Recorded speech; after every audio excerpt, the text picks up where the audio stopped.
Oh, y'all can do better than that. Good afternoon, everyone. All right. My name is Micia Mosely, and it is my pleasure to moderate this upcoming panel. And we're going to take a little trip through the years, Vista and Now, as it says in your program. So we, of course, want to thank you all once again for being here. You can see we're getting all set up for our panel here. I want to take a few minutes and just really take in the moment that we are celebrating 50 years. That's half a century, or as former President Abraham Lincoln would say, 2.5 scores, right? So I want to get a sense of who's in the room, okay? So we know Vista's 50 years old. How many people were born in the 60s or before the 60s? Make some noise. 60s or before? Yes. What about the 1970s? Do we have any 70s babies in the house? Yeah. I'm right there with you. What about the 80s? Uh-oh. All right. And the 90s? Yes. Excellent.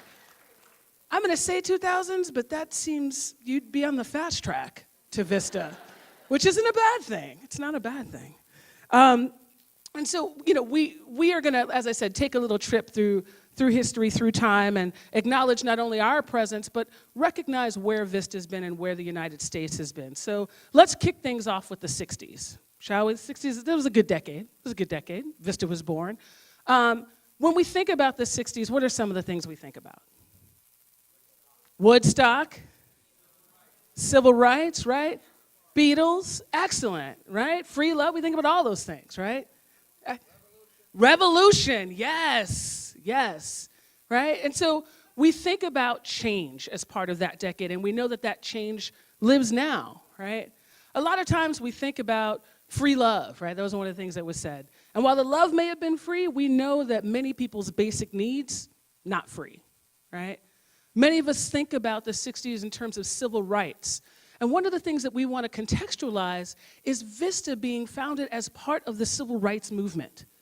It's part of that revolution, it's part of that change, it's part of that service to change the United States, right? All over the United States. We had people working across racial lines to be able to end poverty in this country. And we know that President Johnson really kicked off his work around the Great Society, working with Dr. King to end poverty. So I just want to start us there because Vista didn't come out of nowhere. It's part of that history, right? As we see here.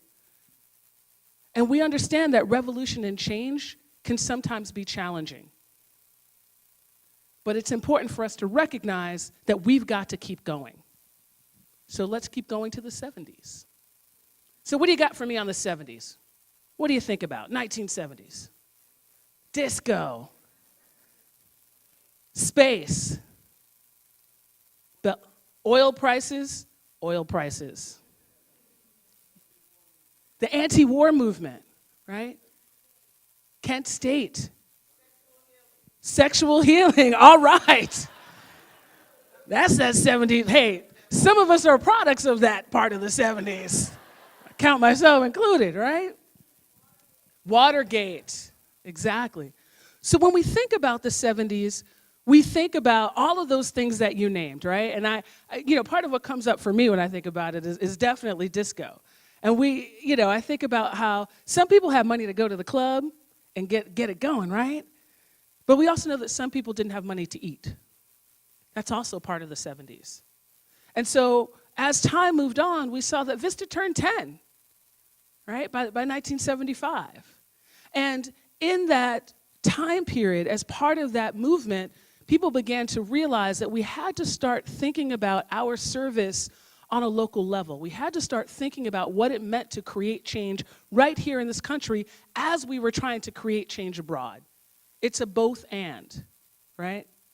And so a lot of the movements that are often credited to the 60s were still going on in the 70s. You see people still, again, working across difference, across racial lines, across gender, across class, to be able to change our country and make it more of what we wanted, right? So time moves on. 70s, I'm still got to just big up the 70s and the sexual healing because I wouldn't be here without it, as I said. But we move on to the 80s. What do you got for me in the 80s? What comes up in the 80s? MTV?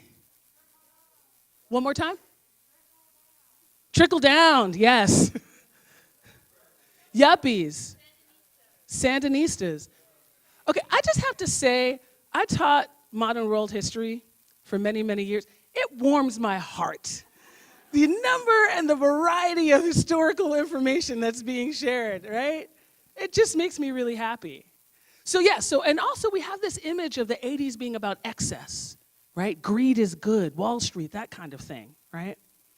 But we also have one of the most important contributions, and that's Michael Jackson's Thriller album.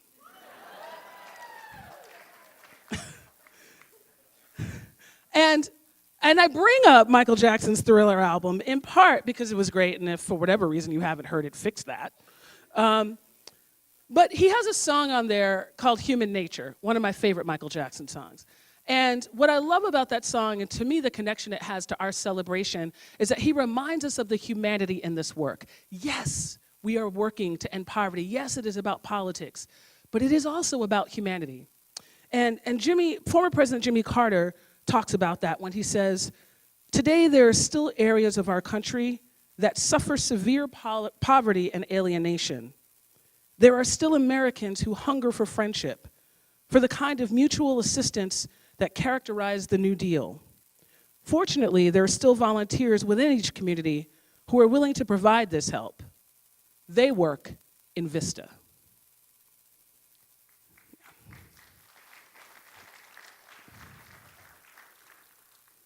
So President Carter recognized that human connection that was necessary during an era that we often don't credit with that person-to-person contact, right? And VISTA moves on to the 90s. 90s. Personal computers. Cell phones started, yep. War on crime, incarceration, we just saw some of that, right? Nelson Mandela? AmeriCorps. Digital divide. The internet, right? Many of us remember when the internet kind of came into life, right? We didn't have email, then we had very long email addresses, then we had AOL and that sound that everybody heard and understood for a long time, right? We had hip hop, we had the grunge, war, the cycling of war again, right? And we also had a time in the United States where AmeriCorps recognized that part of freedom has to do with education. And so the focus of VISTA's work turned to education, specifically thinking about literacy, vocational education, give people skills, knowledge and skills to be able to do the work to provide for their future, provide for their families, right? So in that turning towards an education spin, we saw more people being able to transform their conditions. In the 90s, I had the privilege of going to college, and I do call it a privilege, because I don't take it for granted. And I had a roommate who wasn't able to make the rent one month. And she said, Micia, can you spot me? I don't have the rent. I said, spot you? This is not weightlifting. This is not gymnastics. And what I realized is that yes, whatever I had, that's what it was going to take. It took us back to that 80s, back to that humanity where we have to support each other. And we have to take advantage of the educational opportunities that we have. And VISTA moves on. So now we're into the 2000s. It's a new, not even just a new decade, a new century. So I'm just going to say one thing to kick us off about what we remember about the 2000s, Y2K. I mean, we came into the 2000s just like boom, right? But what else? What else do we remember? And I'm talking now about the 2000s and 2010. Let's take it all the way up to present time. 9/11. War on terror, Barack Obama, hybrid cars, the oil spill, the BP oil spill, yes. Smartphones. I realized that you said Katrina, and I thought you said Venus and Serena, and I was like, that too wasn't quite where I was going, but all right.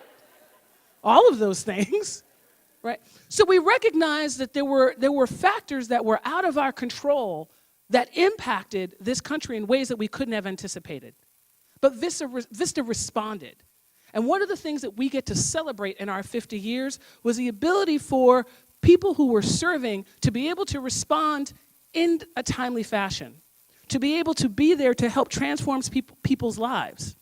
And so I want to offer you this from our president, who in 2009, on April 21st, 2009, President Barack Obama signed the Edward M. Kennedy Service America Act. And this provided the framework for the growth of national service, because what we recognized through those events is that we couldn't just keep going on, we had to expand, right? And as we sit here celebrating 50 years, we know that that expansion continues. Make sense? Makes sense, excellent. So we're gonna celebrate today, and we're gonna celebrate in part by, we've gotten a little introduction to the decades, but we're gonna celebrate by hearing the story of people who have served. Former and current VISTAs who can tell us a little bit more about not just the facts and figures and the historical information that we have, but the stories of what it means to be a VISTA. For those of you who are serving, who's serving now? Make some noise if you're serving now. Make some noise if you served in the past. So we thank you all for your service. And we're gonna, as I said, continue this with hearing from more VISTAs who have served and hearing their stories. So we're gonna kick things off with Ed Needler. Now, Ed attended Lehigh University and majored in economics. After graduation, he went west. He traveled west. Any West Coast folks? People west of the Mississippi, Central, yeah. He traveled west to become a VISTA and volunteer in Oregon from 1968 to 1971.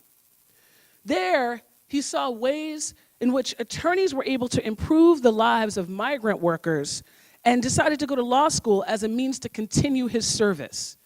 So I want to implore those of you who are serving now, your service doesn't end when a piece of paper says your service ends, right? There are many ways to serve.